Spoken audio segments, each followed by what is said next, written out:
I'm not for a wall.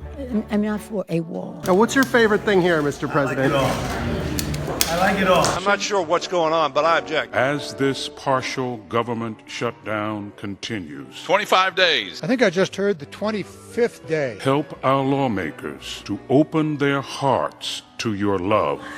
No. And to surrender. The State of the Union is not a sacred date. It's not constitutionally required. It's not the president's birthday. Their desires. We have pizzas, we have 300 hamburgers. In this tangled world, Can anybody find any good reason for the shutdown? we are conscious of our woeful inadequacies. There we are. We found the poster. Benefit of the public watching on C-SPAN, I should have had this blown up. Okay, you'll get their attention in a minute, Madam President. And I doubt if it's going to do much good for me just to hold up a small sheet of paper. The Senate will be in order. Good job, and that's coming from a brand new senator. I like pink better than purple, but I don't let that stop me from buying a black shirt if it's the only shirt I can get. I was talking about Bob Byrd. We remember Bob Byrd. He's deceased now. I want us to do better, and I'll be as measured as possible. The immigration Lindsay will show up, but the other guy's there too.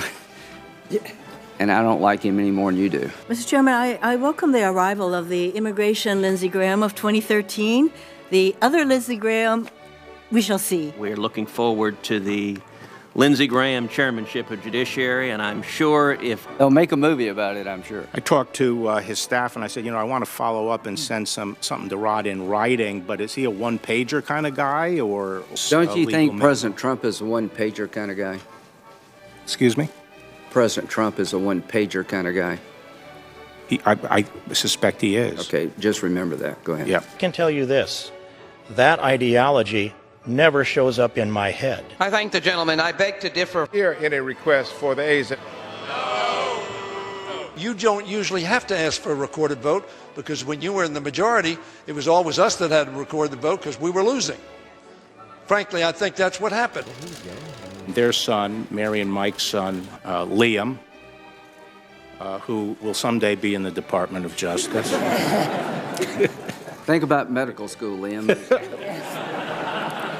Somebody needs to make money in the family. I would note 27 years ago, when you did this previously, when you were last nominated to be Attorney General, when I think you may have been about Liam's age at the time. I take it as a positive that your grandson has gotten out a pen and a pad of paper to take notes during my questions. Liam, I have career advice. I won't do it on camera. We want to know if you're taking notes for your cousins about career advice, though. We'll ask you later. I hope I am perhaps the last to make reference to your grandson by saying that if he makes it through this hearing today, he can have any job he wants in this building. I told Liam that Grandpa ought to give him whatever he wants to eat for dinner tonight. He has behaved very well and done a great job. I'd like to send a little care package down to him. He deserves a medal. We'll get that to him. There you go. Thank you, Senator. You're welcome. He doesn't have to share it with the rest of the family. Thank you, Mr. Barr. Thanks to your grandson for the mint. That was very nice. Yes, I was here this weekend, and yes, there were a lot of Democrats in Puerto Rico and going to Hamilton. 1, 2, 3, 4, 5, 6, 7, 8, 9. I hope they learned within that musical, Congress has to compromise. Not to take deadly aim. It's him or me. The world will never be the same. So what is their offer? Diametrically opposed foes. Because the only thing I see on the floor this week is political theater. We have just been through a very difficult week. Da, da, da, da.